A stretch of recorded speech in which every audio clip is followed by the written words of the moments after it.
주관하시는 주님을 찬양하며 의지하며 또한 따라갑니다. 오늘도 주께서 말씀하실 때 우리의 인생길을 능히 승리할 수 있는 은혜와 힘을 허락하여 주시옵소서. 예수님의 이름으로 기도하옵나이다. 아멘. 하나님의 말씀 구약 성경 시편 37편 1절로 4절까지의 말씀입니다. 구약 827면 되겠습니다. 행악자를 인하여 불평하여 하지 말며 불을 행하는 자를 투기하지 말지어다. 저희는 불과 같이 속히 뱀을 볼 것이며 푸른 채소같이 소전할 것이미로다. 여호와를 의뢰하여 선을 행하라. 땅에 거하여 그의 성실로 식물을 삼을지어다. 또 여호와를 기뻐하라. 저가 내 마음의 소원을 이루어 주시리로다. 아멘. 인생길을 승리하며 걷는 비결이라는 말씀을 드리겠습니다. 우리 인생은 나그네입니다. 성경에서도 우리의 삶을 나그네와 행인 같다고 베드로서에 2번이나 말씀하고 있습니다. 우리가 그렇게 여행자지요. 여행할 때 가장 중요한 것은, 특별히 외국을 여행할 때는 가이드가 아주 중요합니다. 전에 제가 유럽을 갈 기회가 있었는데 유럽의 건물과 환경을 보면서 잘 이해하지 못했는데 가이드가 자세하게 설명하니까 그 뜻을 알고 아주 뜻깊은 여행이 되었습니다. 마찬가지로 우리 인생에도 훌륭한 가이드가 필요합니다. 다윗은 우리 인생길을 안내하는 가이드 같은 사람입니다. 자신의 승리한 삶을 우리에게 말씀을 통해 전하고 있습니다. 하나님을 영화롭게 하고 하나님을 기쁘시게 했던 삶의 비결을 우리에게 가르쳐 주고 있습니다. 물론 다윗이 하나님이나 성령님께서는 아니지요. 그러나 우리 인생을 복되게 하기 위해서 훌륭한 가이드로 보내주신 것은 틀림없습니다. 많은 성경의 가이드 가운데 특별히 다윗이 우리 마음에 드는 것은, 그는 평범한 사람입니다. 귀족이 아닙니다. 그리고 남다른 많은 고난과 역경을 겪으며 끝내 승리했던 사람이기 때문에 그렇습니다. 오늘 읽은 시편 37편은 다윗의 인생을 잘 요약하는 잠언가도 같은 시편입니다. 다윗의 인생관 승리의 윤리가 잘 기록되어 있습니다. 우리는 이 다윗의 안내를 받도록 하십시다. 그가 인생을 살며 우리에게 인생길을 승리하며 복되게 걷는 비결이 무엇임을 오늘 본문에 말씀하고 있습니다. 다윗이 주는 첫 번째 교훈은 나그네 인생길에서 승리하려면 불평하는 인생이 되지 않아야 된다고 말씀하고 있습니다. 1절과 7절, 8절 3장에 걸쳐서 불평과 원망에 대해서 3번이나 언급하고 있는 것을 볼 수 있습니다. 악을 행하는 자 때문에 불평하지 말라. 자기 길이 형통하며 악한 꾀를 이루는 자 때문에 불평하지 말라. 1절부터 11절까지의 3절이나 원망과 불평이 무서운 것을 우리에게 말씀하고 있습니다. 아마 이것이 다윗의 인생관이었던 것 같습니다. 그는 놀라운 영웅이지요. 나라를 구했습니다. 그러나 그가 받은 것은 반역이요, 왕에게 쫓기는 신세로 많은 어려움을, 억울한 일을 겪었습니다. 그러나 다윗은 평생 원망하거나 불평하지 않았습니다. 어려움이 있었지만, 억울함이 있었지만 그것 때문에 원망하지 않았습니다. 불평하지 아니했습니다. 그러면서 우리에게 말합니다. 너희도 복된 인생길을 가려면 불평 없는, 원망하지 아니하는 삶이 되라고 말씀하고 있습니다. 오늘 우리는 많은 불평과 원망 속에 살아갑니다. 원망을 너무 쉽게 하는 사람들도 많습니다. 그러나 원망과 불평이 얼마나 위험한가 하는 것을 우리는 성경에서 깊이 깨닫고 우리는 적어도 원망하나 불평하지 않는 사람이 되어야 되겠습니다. 첫째, 원망은 책임을 전가하는 행위입니다. 내게 책임이 없다는 거지요. 책임을 부정하는 겁니다. 내 책임이 아니라는 것입니다. 이건 놀라운 일이 아닌 게 첫사람 아담부터 내려온 인생의 DNA입니다. 원망하는 것은 드문 일이 아니에요. 불평하는 것은 자연스러운 것 같습니다. 왜냐하면 우리 삶, 인생 깊이 뿌리내리고 있기 때문에 그렇습니다.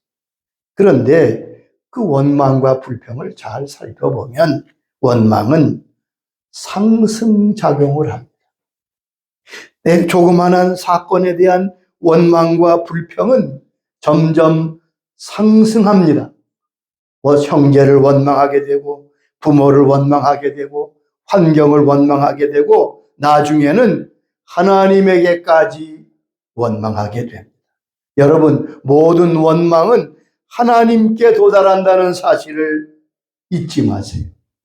또한 원망은 확산작용을 합니다. 자꾸 퍼져나갑니다.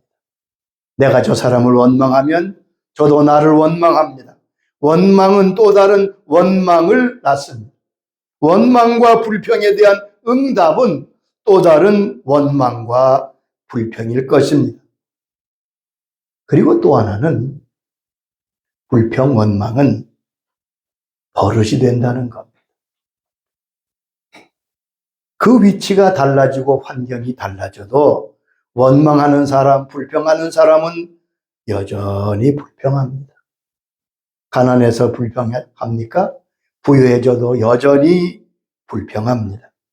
원망과 불평이 하나의 체질이 되는 것을 볼 수 있습니다. 그리고 이 원망은 습관화되고 집단화됩니다. 원망과 불평하는 사람이 모여서 결국 큰 일을 저지르고야 마는 거죠. 민수기 14장의 이스라엘의 사태가 바로 그것을 보여줍니다. 열 정탐꾼이 와서 가나안 땅의 정탐 결과를 보고하면서 부정적이고 불평스러운 보고를 합니다. 이때 그 보고를 들었던 이스라엘 백성들은 밤이 새도록 울면서 하나님을 원망했던 것을 볼 수 있습니다. 민수기 14장 1절에 말씀했습니다. 온 회중이 소리를 높여 부르짖으며 백성이 밤새도록 통곡하였더라. 맨 처음에 10사람의 원망과 불평이 나중에는 전 국민이 밤새 울면서 하나님께 원망하고 불평하는 사태로 번지게 됐습니다. 그러나 불평과 원망의 가장 무서운 점은 하나님께서 들으신다는 겁니다. 이 점을 여러분 기억하세요. 우리가 사람에게 하는 것 같지만 하나님께서 우리의 원망과 불평을 들으신다고 직접 말씀하셨습니다.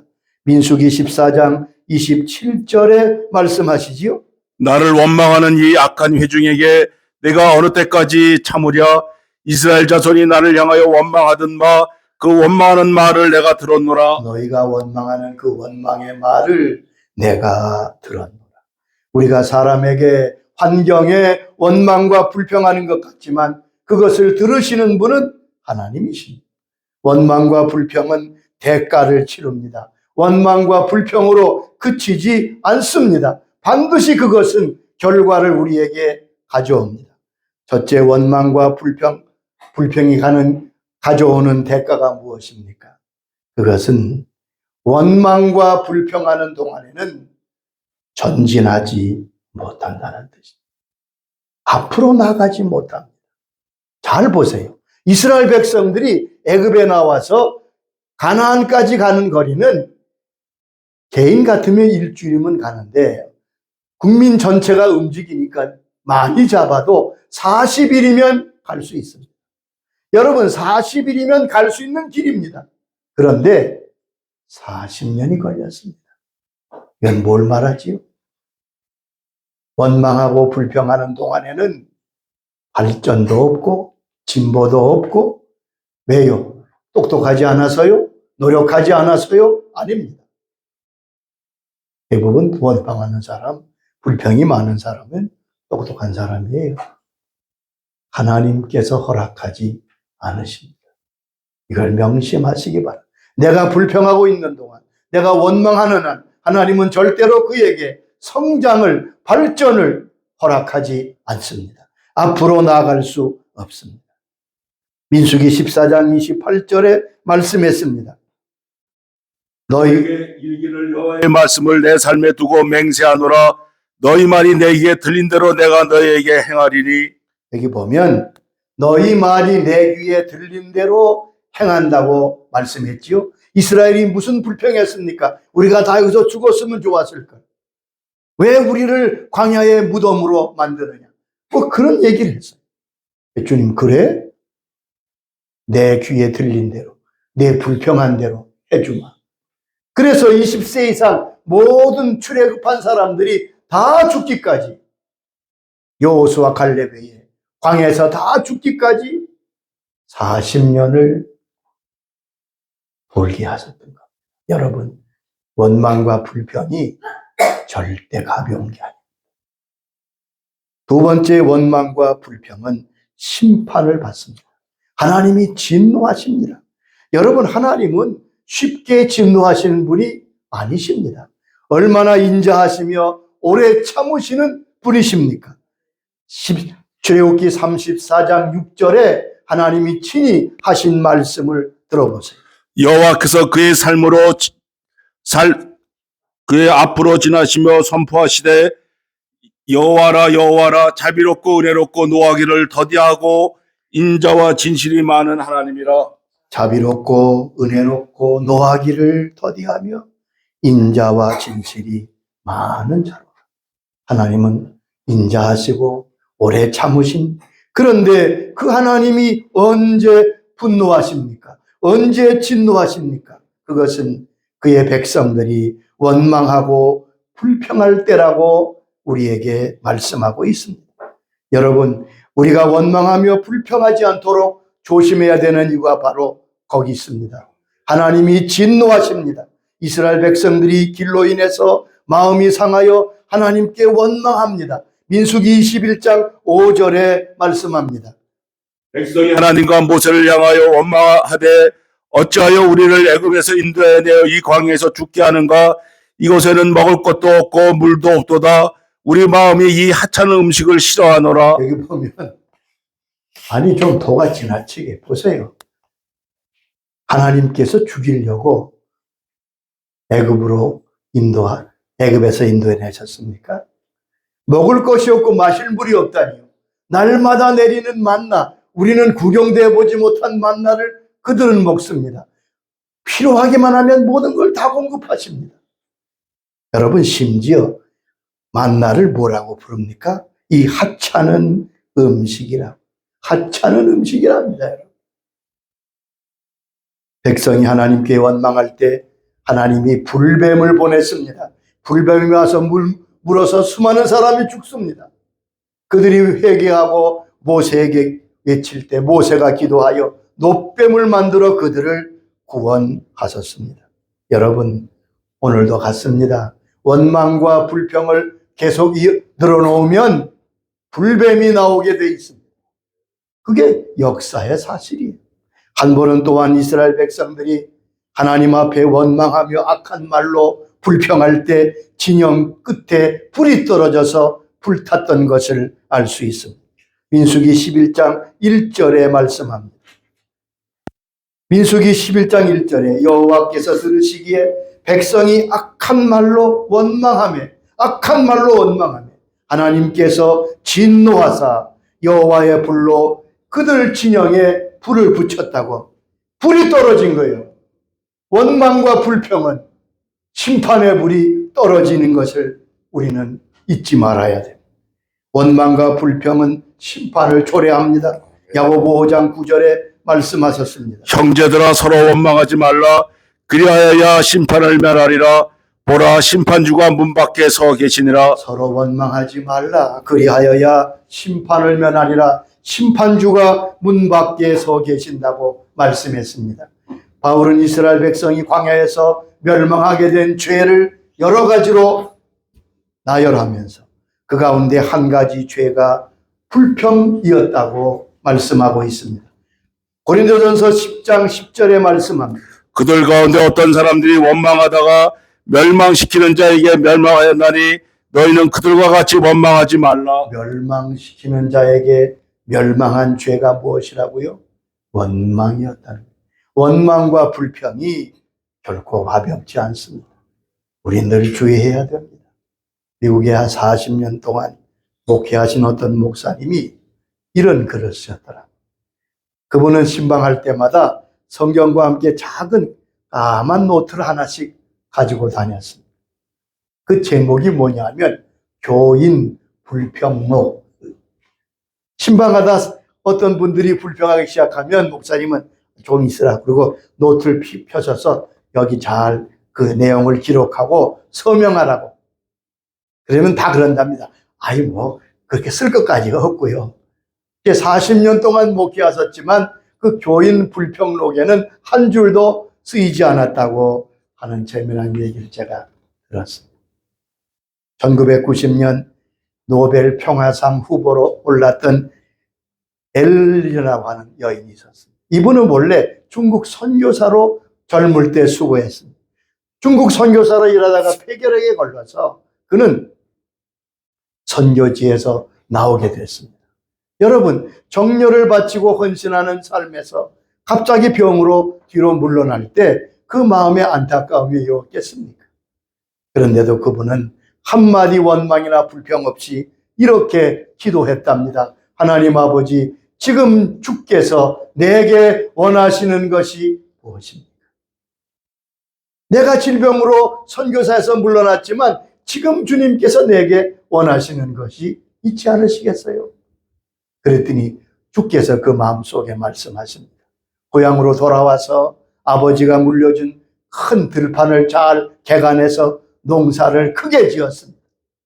그래서 거기서 나오는 수입으로 중국 선교에 수많이 헌신했습니다. 그런데 어느 해 곡식을 탈고 가다가 그만 기계에 손이 들어가서 오른손을 못 쓰게 됐습니다. 농사도 어렵게 생겼습니다. 여러분, 한마디 할 만도 한데 이분은 또 그때도 이렇게 기도했답니다. 주님, 이제는 오른손을 쓰지 못하게 됐는데 지금 여기서 주님께서 원하시는 것이 무엇입니까? 주님께서는 그분을 하여금 양로원을 하게 했습니다. 그 땅에다 양로원을 짓고 많은 외롭고 힘든 노인들을 섬기기 시작했습니다. 이 양로원이 세계적인 유명세를 탔고 그의 봉사와 헌신이 노벨 평화상에 기록될 정도로 후보가 될 정도로 모든 사람에게 칭송을 받게 되었습니다. 불평과 원망 대신 하나님께서 지금 원하시는 것이 무엇입니까? 우리도 이렇게 물을 수 있으면 좋겠습니다. 그러면 원망과 불평을 이길 수 있는 길이 무엇입니까? 우리도 모르게 휩싸기 쉬운 이거 열병과 같아요. 한 사람이 불평하면 너도 나도 불평하는 거 예사지 않습니까? 여러분, 그런 자리에 절대로 함께 앉아있지 마세요. 슬그머니 뒤로 물러서시기 바랍니다. 왜요? 하나님이 절대 기뻐하지 아니하십니다. 여기 보면 무엇보다 3절에 보면 여호와를 신뢰하며 선을 행하라고 말씀했습니다. 믿음은 불평과 원망을 고치는 약입니다. 우리가 주님을 신뢰할 때, 주님을 의지할 때 불평과 불만을 이길 수 있을 것입니다. 오늘 본문 보면 악인이 형통한 것, 악이 잘 되는 것에 대한 원망과 불평이 많음을 알 수 있습니다. 여러분, 그러나 하나님께서 모든 것을 믿고 운행하시는 것을 믿을 때 우리는 불만과 불평에서 벗어날 수 있을 것입니다. 오늘 성경에 뭐라고 했습니까? 잠시 잠깐 후에 모두가 없어지리니 악인들을 살펴도 없을 것이라고 말씀하고 있음을 알 수 있습니다. 주님께 맡기며 기다리는 것, 그게 제일 중요합니다. 미국의 어떤 여인이 젊어서 육남매를 남기고 그 남편이 갑자기 세상을 떠났습니다. 육남매를 남기고, 여러분 육남매를 기르려니까 따로 직장 생활을 할 수도 없습니다. 얼마나 난감한지 알 수 없습니다. 그때 그가 하나님 앞에 기도합니다. 하나님, 이 어려움을 내가 어떻게 자녀들을 양육할 수 있겠습니까? 그리고 하나님께서 그에게 지혜를 주었습니다. 다른 직장은 가지지 못하지만 집에서 아이들을 양육하는 일, 미국은 국가적으로 그 당시에 다른 아이, 고아나 다른 아이를 입양해 양육하면 그 양육비를 국가에서 주는 그러한 제도가 있었다. 이분은 평생 동안 6남매 외에 100명이 넘는 아이들을 양육했습니다. 미국에서 유명하게 됐습니다. 한 번은 기자가 와서 묻습니다. 어떻게 이렇게 6아이도 힘든데 100명이 넘는 아이들을 양육하실 수가 있었습니까? 그때 이분이 그러더래요. 나는 하나님과 같이 일한 것뿐입니다. 같이 일하셔야 돼. 기자가 물을 거 아니에요? 같이 일하시다니요. 이때 그분이 그러시더라. 저는 이 일을 할 때 하나님과 약속했습니다. 하나님, 제 근심과 문제와 어려움과 일들을 다 주님께서 맡아 주십시오. 그리고 나는 내 일만 하겠습니다. 그리고 수십 년 동안 나는 내 일만 감당했습니다. 그리고 모든 것을 주님께 맡겨니 6남매뿐 아니라 100명이 넘는 아이들을 기를 수가 있었다고 말씀하고 있습니다. 여러분, 그렇습니다. 그리고 또 하나는 7절 말씀 보면 하나님 앞에 기다리는 훈련이 필요합니다. 자, 우리의 원망과 불평은 성급한 데서 오는 경우가 많습니다. 조금 기다려보면, 조금 있어보면 그것을 우리가 이해할 수 있는데 너무 성급하게 일을 결정하고 말하고 하는 데서 우리의 불평과 원망이 생기게 됩니다. 오늘 여기 7절 보면 조급하지 말고 기다리라고 말씀했습니다. 3가지 말씀을 하셨지요. 첫째는 잠잠히 기다리라. 여러분, 이 잠잠하다는 것이 매우 중요합니다. 어려운 시험이 있거나 어려운 문제가 있을 때 여러분이 제일 먼저 해야 될 일은 입을 닫는 겁니다. 잠잠한 겁니다. 여러분, 잠잠하기만 해도 많은 문제가 해결돼요. 두 번째, 여기 보면 참으면서 기다려. 참으면서. 여건과 환경을 참으면서. 그리고 하나님을 기대하면서 기다리라고 말씀합니다. 하나님의 선한 역사를 기대하는 거죠. 여러분, 믿음은 기대하는 것입니다. 여러분 마음에 하나님을 향한 하나님의 귀한 사랑의 역사를 향한 기대가 없다면 그 믿음이 없는 것과 같습니다. 지금 어렵고 힘들어도 원망과 불평 대신 하나님을 믿고 기다리면 하나님께서 우리의 생각에 뛰어넘는 놀라운 역사를 허락하여 주실 것입니다. 11절에 보면 참고 기다리는 온유한 자가 땅을 차지한다고 해요. 승리자가 된다는 말입니다. 4절 말씀에도 여호와를 기뻐하라. 저가 내 마음의 소원을 이루어 주신다고 말씀했습니다. 원망과 불평은 아무 유익이 없습니다. 그러나 그 중에 참고 기다리며 기뻐하면 하나님께서 우리의 삶의 어려움을 이기게 하실 뿐 아니라 우리의 소원을 이루시고 땅을 차지하게 하시는 축복을 주신다고 말씀했습니다. 아마 미우라 아야코라는 분을 아실 거예요. 빙점이라는 소설로 세계적인 여류 작가가 된 분입니다. 근데 그분의 책을 읽어보니까 그분은 건강하신 분이 아니었어요.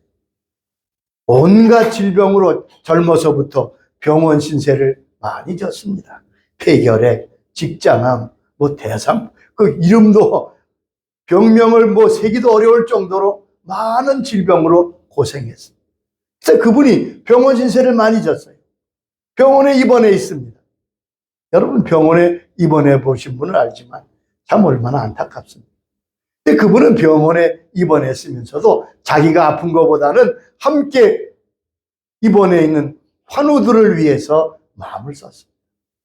어떻게 하면 저들이 소망을 가지고 그래도 감사할 수 있을까?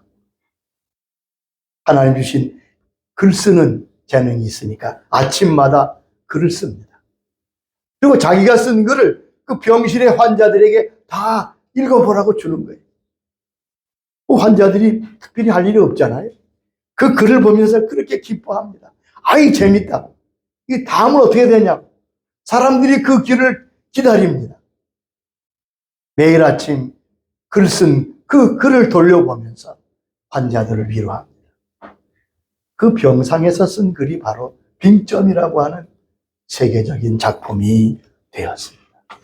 여러분, 불평과 원망이 얼마나 큰 일이라는 사실을 이번에 말씀을 통해 깨닫고 우리가 감사하며 기뻐하며 인내하며 하나님의 역사를 기다리는 믿음과 발걸음, 이 한 해의 걸음을 걸을 수 있기를 바랍니다.